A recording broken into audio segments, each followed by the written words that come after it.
Thank you. Well, good afternoon, everyone. It's a real honor to be presenting here, and I'm really looking forward to the presentation. I've been asked to talk about what we're doing at the ARM Institute, which is Advanced Robotics for Manufacturing Institute, in the areas of how we've been using artificial intelligence to enhance the performance, the proficiency, and the efficiency of robots that are used in manufacturing. And I'm Arnie Kravitz. I'm the Chief Technical Officer of the ARM Institute. So just to talk to you all about the ARM Institute first, because I know not everyone is familiar with us. We are one of the DoD institutes. We are actually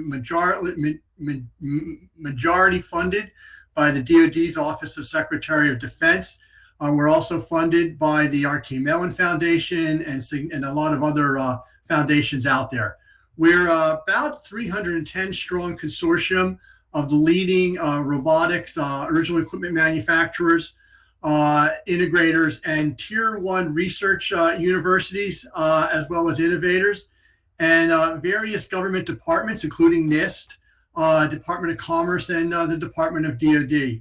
As you can look through this very crowded array of pictures, and it's purposely crowded to tell you what a crowd we are, you can see the just who this makeup is, from 3Ms on the material side of things, to Yaskawa as a robot OEM, to IAM Robotics in the area of autonomous mobile robots, to GE, to Raytheon, to Waypoint Robotics, to Fanuc, to UR, to Texas A&M University, Carnegie Mellon University, RPI, my alma mater, and many others. It's a really great consortium. And what we really do bring to bear is the consortium of our members. The membership is our strength. And what we're really trying to do is maintain a United States access to the latest robotic manufacturing and to encourage, enrich an ecosystem and a supply chain. So just to give you some of the wheeze about us to really get us, is we accelerate the development and adoption of innovative robotic technologies. We make robots, autonomy, and AI more accessible to U.S. manufacturers. We like to say we're democratizing the technology. We nurture an ecosystem. The ecosystem is probably the most important thing we do. We introduce to the DoD OEMs, to new suppliers. We create relationships by forming teams to work on our projects. Small companies and startup companies that join the Institute, we will help them get their relationship with a J&J or a Raytheon through working on one of our projects together. We convene workshops and technical interchange meetings to identify, understand, and prioritize the technology gaps. And I'm going to go into that because we're developing new capabilities, but what prevents capabilities from emerging is a technology gap. And we try to solve that technology gap through investment in technology. And we develop technology to improve, as I said in the very opening, the performance of the robots, so the robots perform better, the efficiency of the manufacturing line, so the line actually is more efficient in how it works, and the proficiency of that line or those robots that are used in manufacturing. And proficiency is the ability and the accuracy of how well they manufacture. It's the skill of manufacturing. From an AI perspective, which we're talking about today, we really view AI in a very narrow perspective. We are really interested in artificial intelligence that enhances the performance, efficiency, and proficiency of robots that are used to perform manufacturing processes. And that includes logistics tasks, because for those of us who work in factories, we get the autonomous mobile robots, which are doing logistics tasks, are part of the manufacturing floor. But some people who don't work in it may not realize that. But we are everything from fabricating, finishing, assembly, and inspection processes to autonomous mobile robots that scan, map, model an environment, to robots that do repair and maintenance. Because when you manufacture things, you make mistakes, and sometimes it has to go through rework and repair. So the sustainment and maintenance community really falls underneath us because of the overlap of technologies. We're very interested in robots that handle material, 10 machines. Fetch. Kit is when you put disparate parts together into a little bag, deliver them to a workstation so that the worker can assemble them. Store, pack, unpack, load, and unload. We also have a very large EWD organization. And when I say large, I mean in accomplishments. We work with our educational workforce development organization. We've been developing a framework to help define what is the educational needs of a future worker in robotics.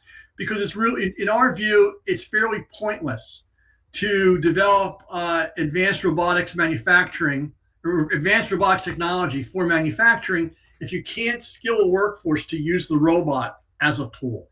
And we see robots as tools for workers to use. So our mission really is what drives everything we do.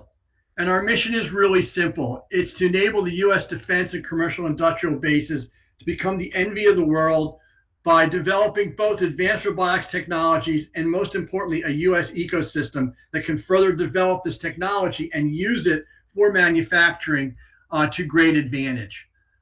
We really have 5 principles in here. One of them is really just to use our facilities, but our key strategies are to guide our investments. And we guide our investments through a strategy, through a roadmap, and member and partner recommendations of what should be in our calls for proposals. One of the most powerful things we can do is to convene the consortium into workshops and technical interchange meetings to give a fresh perspective that's highly educated, people with boots on the ground who actually use robots to manufacture, who use AI to enhance the performance of those robots, to develop roadmaps or to solve other problems for the consortium, for its members and its partners. And the partners are the US government, the DoD, and other organizations. And to develop a technology and business ecosystem, again, to support this robotic manufacturing adopters. It's very important that the industry knows each other, is able to form teams quickly to solve problems, and can work together. And again, as I said earlier, we introduced the DoD to an expanding supply chain and non-traditional suppliers.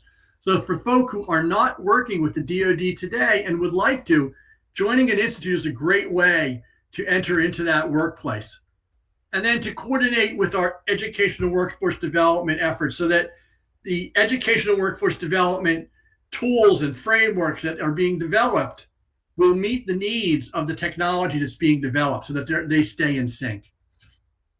We look at multiple domains and applications that are driving the future. So we kind of look at this as the big funnel, or some people call this the cake.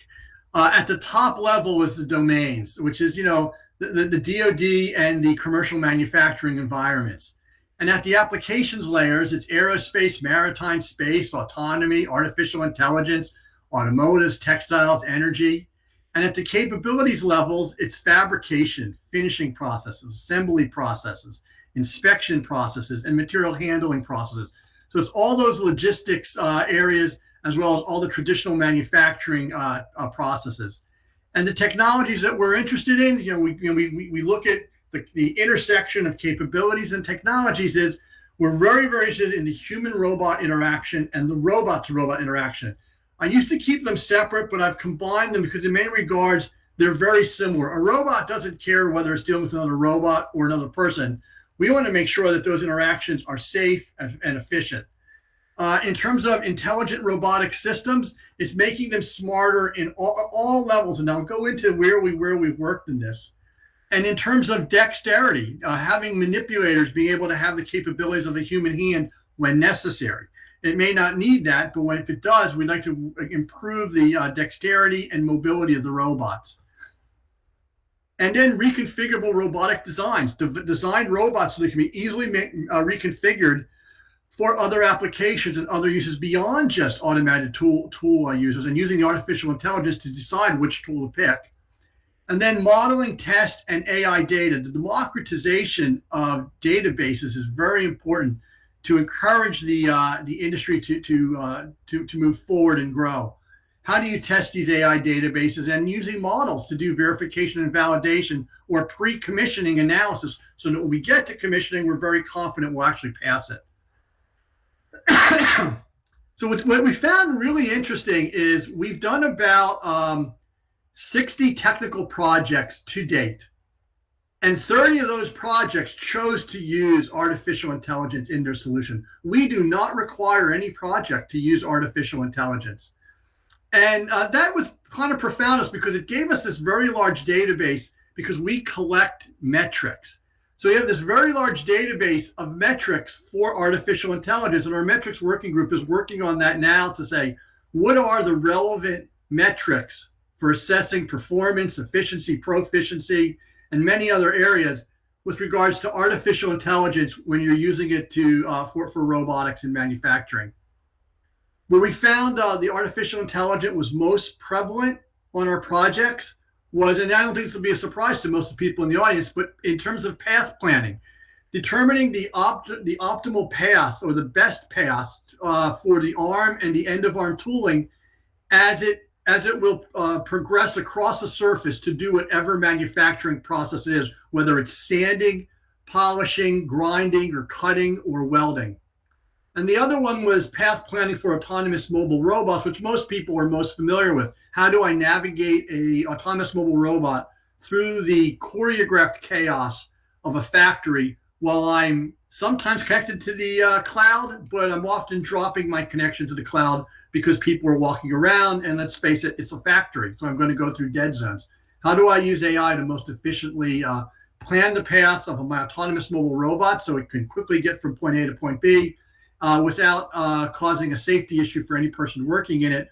And again, a lot of times we use we call the lawnmower motion, but how do I path plan across a surface that's curved or curvilinear, so that we call it the lawnmower path planning doesn't quite work. So again, we use artificial intelligence in those areas and to learn how to do it better. The other area is inspection. Artificial intelligence is very good at spotting a defect in a object under manufacture, either by spotting wiring that's incorrect, or subtle things such as a crack or a pattern that's subtly wrong. And how do we teach a robot to know the difference between an acceptable, I'll call it, blemish, which is not a defect, and a blemish that's a crack and is a defect? So, again, when is a polish a perfect polish, and when is a polish imperfect? They're very difficult things, and it's a great area for machine learning and artificial intelligence in particular, as well as also in the deep learning as to when is a crack a defect versus when is a crack, it's just a slight crack, it's imperceptible. In terms of mobility, again, that was another area where a lot of artificial intelligence was chosen to be used in control algorithms when the states are not as predictable, or the environment is in flux and not completely predictable, more of a stochastic environment. And then in the human-robot interaction for safety, and in human-robot interaction for predicting how the human might behave in a certain area. Those are the areas where we're seeing it show up in our calls. And it's not because we're saying you shall use artificial intelligence. It is because people have chose. Now, I would point out in our current call on the street, for those of you familiar with us, we actually do have a call on the street for artificial intelligence. So again, we went back and we talked with folks as to why they used the artificial intelligence. So I just described where they use it.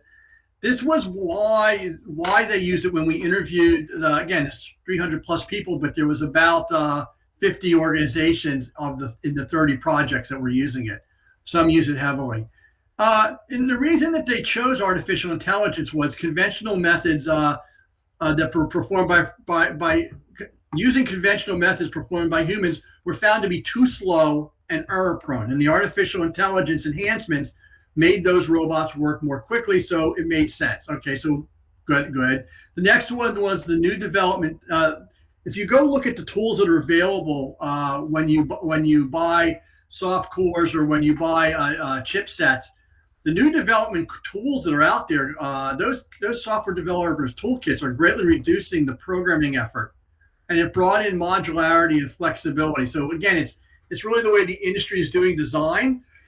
It became easier to use these AIs because they're pull downs or they're drop downs. And AI was capable of handling tasks with a variety of conditions I spoke to earlier in the last slide. Whenever you have a stochastic process or a stochastic condition where you're not quite sure how it's going to come out, but you have a pretty good idea, artificial intelligence is a great way for handling those tasks. And the ability to be trained, to learn, to anticipate actions, and to continuously improve its performance over time through machine learning or through deep learning or through shared learning. And AI solutions can distinguish coherent and subtle differences between conforming and not conforming surfaces. So a couple of the projects we funded was using scanners to conform products to their drawings, or to take a product that doesn't have a drawing and recreate the drawing based on looking at multiple products to get what was the drawing that these samples were built to. So just to give you some examples of projects that utilized artificial intelligence to enhance robotic manufacturing, to enhance the performance of those robots, to enhance the efficiency that it provides to that assembly line using the robots, or to improve the proficiency of the robot when it's manufacturing or shape forming or shape finishing, as well as workplace safety.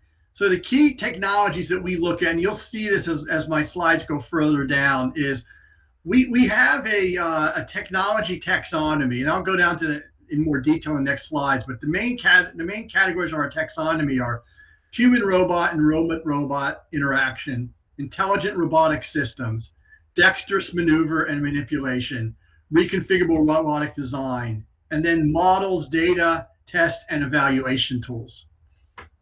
And if you look where we've done projects, these are just some examples. We've had dual cobotic work cells where multiple arms assemble and inspect trays and then pass these trays to the coworker, and the coworker then pulls things out of the trays to prepare them for integration. So it's a very complex thing. So not only is the robot doing pick, place, kitting, and assembly of trays, it's working right next to a human coworker and then passes them the tray when it's put together for the human to do a function on it. We have developed an OEM agnostic teach pendant for new or obsolete robots, which if you have a bunch of old robots that you can't get parts for, is kind of a godsend. And this was developed up in upstate New York with a bunch of folk up at RPI. And it was originally developed to run on like a Raspberry Pi or a small single board computer, but we've actually developed it now to where it runs on a laptop, on a tablet. And AIMR, autonomous mobile robots that use what's called safe technology to, again, meander across a factory or around a factory through people, picking up scrap and then bringing it to an area. Very difficult problem to solve, multiple types of sensors to use. And those were all in the human robot and robot to robot interaction. And the intelligent robotic systems was a robot that could look at an object in a factory and fingerprint it by looking at it, by looking at the detail, the attributes of an image, fingerprint an object, and then if the object gets lost, be able to search the factory to go find the object by making we'll call it a fingerprint of the object. Things for testing where they evaluate, liquids that were splattered. And, this was one we did for COVID, was a blood splatter test where we used AI to, again, look at, does this pass or not pass a specific test. And visual quality assurance. Again, I talked about this earlier, detecting micro defects on shiny parts. Very, very difficult to do by a human, incredibly difficult to do with machine vision.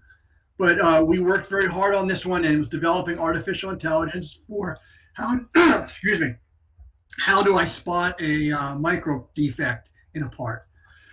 And those again were, machine learning and deep learning. In terms of dexterous maneuver and manipulation, one of my favorites is snake robots that can swim through flooded areas and swim through pipes. Another is a 3 cobot arm that can lay up composites to make very complex composite shapes. And another one is lights out manufacturing or near lights out manufacturing, where the whole line is a mix of automation and robotics. In this case, we did one with composites where we did the full composite process, including bagging and debulking. And in the area of reconfigurable robotic design, we haven't done as much there. But again, on the AI here, it was reconfigurable pick and place robot. This is a fellows program we're funding in Pittsburgh. And this project was done by Capson Robotics, was to develop a robot that does pick and place and assembles kits. And then you can move to another work cell. It'll look at its work cell, survey itself in, identify the parts, take its new program, and it's already self-calibrated in. So it's using its onboard sensors to set itself up in the new work cell, which saves an awful lot of time. And lastly is model, data test, and evaluation tools to benefit. These are tools that help you decide whether or not to purchase and use robotics in your factory. These are the tools that can do the pre-commissioning analysis to say, yeah, there's low risk to commission. These are things that will help you figure out how to lay out what's the best layout for your factory. So a lot of tools, and this is in the area of data where we're looking at how can we evaluate data using artificial intelligence. So again, it's a very interesting area. And again, these are just some examples of the types of projects that we funded. So we develop CDIP. We have a really unique way to handle IP at the ARM Institute. Whatever IP you bring into the Institute is yours to keep. We don't own it. Why would we? Any IP you develop, and I mean intellectual property that you develop while working on a project at the ARM Institute, is owned by the prime and the team that developed it. And any intellectual property you develop after the ARM is funding you is yours to keep. We ask for really about three things. One is because the DoD funds us on the intellectual property you develop with ARM funds, we ask for government purpose rights. For the IP that we develop with ARM funds, we ask that you share it across the membership for research purposes only. And we ask that you license it to each other, but we don't get involved in the licensing. So if you really don't want to license it to someone, you would negotiate very hard on what would be the license you would accept. And in that case, your arch competitor has become your partner because they've agreed to the terms that you thought you would accept.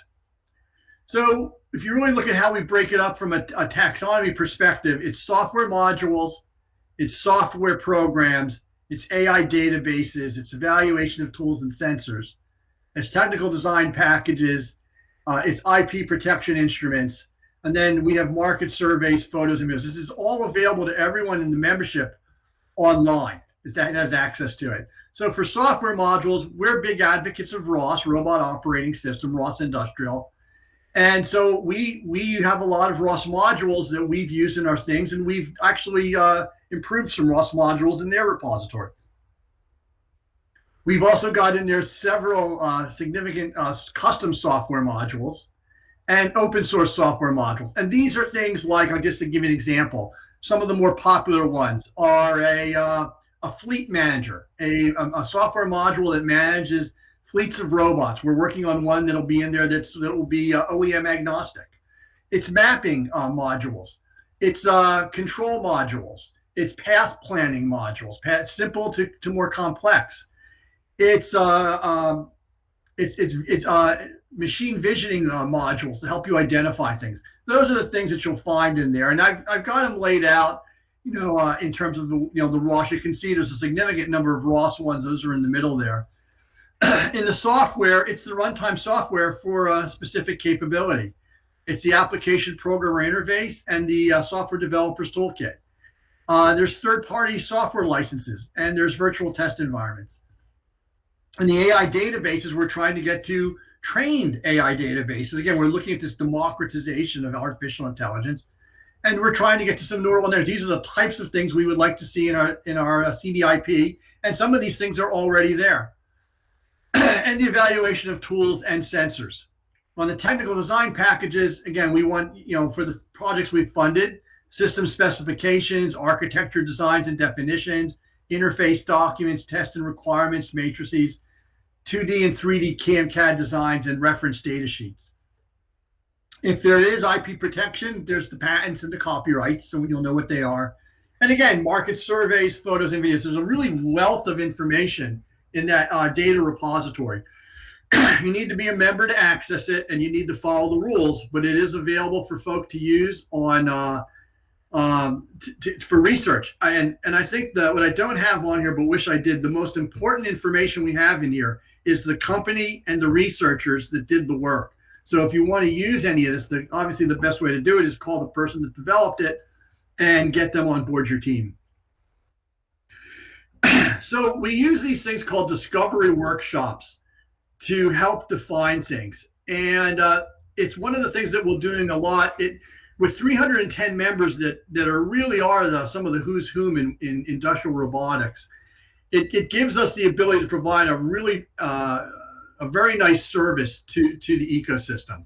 So discovery workshops, you'll hear me use this term a lot. It's an approach for leveraging the membership and partners to create roadmaps for a topic. And that's what really comes out of these is taxonomies, roadmaps, and program plans. So if you really just look at the way we do a discovery workshop, and I drew a little picture here at the top, it's AI and robotics, because that's what we're talking about today. It could be space, it could be something else. And then we have the U.S. industrial base and the modernization priorities, which is what we get from the scope of experts in the topic area. And then we look at robotics, and then we look at all elements of manufacturing. So if you go from the bottom up, we're focused on manufacturing using robots for the U.S. industrial base in the area of topic, which is the top of the pyramid. So discovery workshops, we convene a gathering, and I really have to say esteemed practitioners and experts who are members of the consortium or partners, and partners are everybody in the DoD or in the U.S. government is a partner, to discover key elements for some sort of an armed technical strategy. We just finished up the AI one. My goal at today's briefing was actually to be out briefing that, but we're not done and it's not ready to be released yet. So the goals are to support the development of technology roadmap for advanced robotics manufacturing, as I just said. But it's also to forge the strategic alignment between the partners and the consortium.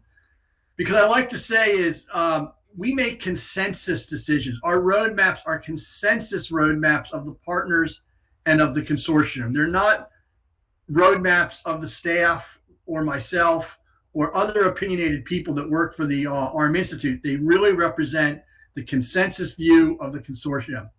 And they always are with respect to robotic manufacturing to address the modernization needs of the U.S. industrial base. So our method really was simple, but I think different. I've been to a bunch of road mapping and workshops recently that focused mostly on only the technology. We focus on the intersection of what I like to call capability and technology. And the intersection is based on a simple premise. I like to work backwards. I like to ask the simple question. If only you had this capability, fill in the blank, what would that capability be that gives you some sort of a disruptive advantage in the marketplace? What's that key killer capability that will bring your company to the next level? Mind you, framed it as robotics for manufacturing. And can that capability be instantiated using robots? And if so, why can't you build it? What's preventing you from making it? And often the answer will be a key technology. Excuse me 1 second. Kevin, stop that. Get over here. Sorry about that. I have dogs in the back. Yeah, let me grab them. Okay, now I'll wait 2 seconds and then go. Okay, good. Megan, am I good to go? Okay.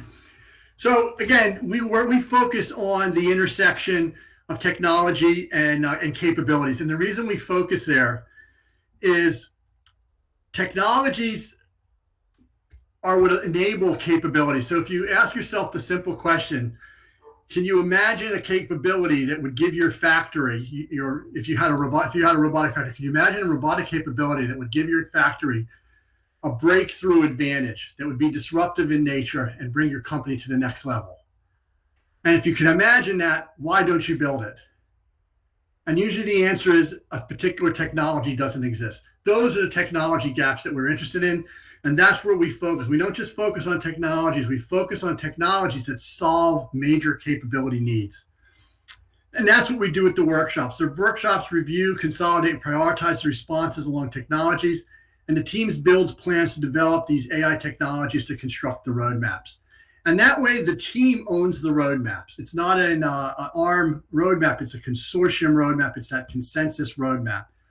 And then, of course, the teams brief it out, and then we work on it together, and we're done. So I talked a little bit about this. Is a kind of a complex chart. I'm really trying to get that message across that capability needs at TRL level 7 are fulfilled by developing and maturing technologies from TRL level 4. So we look at and ask the simple question, if only I had this capability that would give me that disruptive advantage, why can't I bring it to reality? And the answer is the technology doesn't exist. And we look back to say, well, what are those technologies? And then we group those technologies and we focus on investing in those technologies that give us the highest payoff or payoff to the highest number of relevant capabilities. And just to give you an example, so we've come up with this concept of a creative matrix, and this is one for artificial intelligence. So again, what are the manufacturing capabilities? Well, they're always going to be the same. If you manufacture, you fabricate things, which is shape forming. You finish things, which is shape finishing. You assemble things, which is like bolting things together, welding, sewing, gluing. You inspect at every step of the process, from you inspect while you're fabricating, while you're finishing, and while you're assembling, to you inspect finished goods to make sure they match the drawings. You have material handling robots that kit things out and bring things all around the factory to the work cells, as well as tend to the machines that are manufacturing. And we have this area we call infrastructure. And infrastructure is metadata, it's middleware, it is software that allows multiple robots to work together, but it fits all of the other capabilities. And we call that those infrastructures. And on the technology side, our technologies are human-robot interaction and robot-robot interactions. We break those up into that taxonomy. Intelligent robotic systems, dexterous maneuver and manipulation, reconfigurable robotic design, and model data and test and evaluation tools. And we break those down further, and I won't go through all of these, but all the ones that are colored in yellow are relevant to artificial intelligence. The ones that are in black are not. And that's because they're in the bottom one, it's a standard, or it's another thing. But for wherever you have hardware and software and data, the software and data is almost always applicable or can be improved or enhanced through the artificial intelligence. So the HRI, RRI, or the human-robot interactions, those are things like intuitive interfaces to help you program, operate, and maintain. It's smart communications across the floor. It's human-robot trust and safety. Many things in that area. In the intelligent robotic systems, it's self-aware and adaptive systems. It's machine learning and artificial intelligence. It's distributed edge and cloud computing. And then one of the areas that's very popular is this advisor robot, which is observes, identifies, fault detections, and training. In dexterous manipulation, it's really that path planning of the arm or the end of arm tooling. And in the reconfigurable robotic design, it's libraries, data libraries. It could be a trained AI databases. And methods, data, and test and evaluations. It's intelligent tools that help you make decisions to use robots. And then I'm going to skip this slide because I actually just briefed you through it on the last slide there. And the taxonomy of robot manufacturing, I really didn't get into this, but what is fabrication? What is finishing? What is assembly? What is inspection? What is material handling and fetch? So fabrications is molding and castings. It's additive manufacturing is fabrications. It's stamping things. It's composite layups, both wet and pre-preg. It's forging and folding and bending and tinkering, which is metamorphic manufacturing. It's cold working and spinning, turning, etc. Finishing is really, after I've formed a shape, finishing is literally what it sounds like. It's I take it out of the mold, I deburr it, I chamfer the edges, I sand it, I grind it, I polish it, I clean it. And then there's surface finishes, which are like painting and coating, de-dusting. I take it out of the additive printer and has to be de-dusted. Cold spray and masking so that I only finish the areas I want to finish. In assembly, it's aligning, welding, thermoplastic welding, brazing, soldering, bonding, sewing and stitching, pinning, etc. In inspection, it's visual, it's all of the senses of inspection, from visual to acoustic to touch to a comparative inspection. For confirmation, I inspect it and I compare it to a drawing, or I inspect numerous copies and create a drawing. And then I inspect stuff back to that. for obsolete parts. And then material handling and fetch is all the pick, place, load, unload, stack and unstack, which is pack and unpack and palletize, as well as transport and balance. So we have been working this now for a while. We're about to come out with our largest roadmap. Our current roadmap came out in around late 2017, early 2018. We're about to replace it. They'll be organized by fabricate, finish, assemble, inspect, infrastructure support. They'll also be augmented with artificial intelligence, autonomy, and space, which are future roadmaps that we're in the process of making now. And I'm not going to walk through this part here. These are the key technologies I just talked about. So everything we look at is that intersection of capabilities and technologies. In order to get a particular capability, what technology do we need to develop? So the discovery workshops, what I really wished I was able to brief out to everyone today, we've just finished it up. It was a multi-step process based on that creative matrix. We had about 20 people that we invited through a process where we were advised by our technical advisory committee, our government partners, and the membership community to find, I'll call it 20 boots on the ground people who use artificial intelligence to enhance the performance, proficiency, and efficiency of robots, to really look at what would our roadmap be? What is the taxonomy? So the first thing we did was we created the creative matrix. We pulled this wonderful team together. And by the way, there were 20 people at the table. Many of them had teams of 10 and 15 back at their sites because we did it virtually. And the first thing they did was they filled in the creative matrix to say, what are the needs that are out there? If I only had this one technical need, what would it be? And we actually got 300 of them. We then grouped those. First, we formed an advanced taxonomy. We then grouped them. We then went through the groups and we combined things that were the same, things that came up in different working groups that were the same, and we prioritized them. And the priority was based on impact if we make it versus difficulty. So there were things on there that were really, really difficult but had a ton of impact. Okay, those got funded. But there were things that were really, really difficult and had no impact. We didn't fund those. And so we ended up coming up with this area of if it's really, really easy and has some impact, we'll fund it.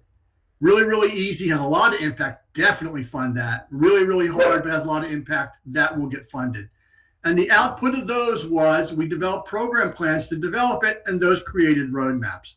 And that's where we are right now. These roadmaps have been built. We're in the process of final review, and they will be coming out to the AIMR membership probably by the fall membership meeting. So just to give you an example of what we use, it was a simpler creative matrix, HRI or RRI, sensing and perception, mobility and control.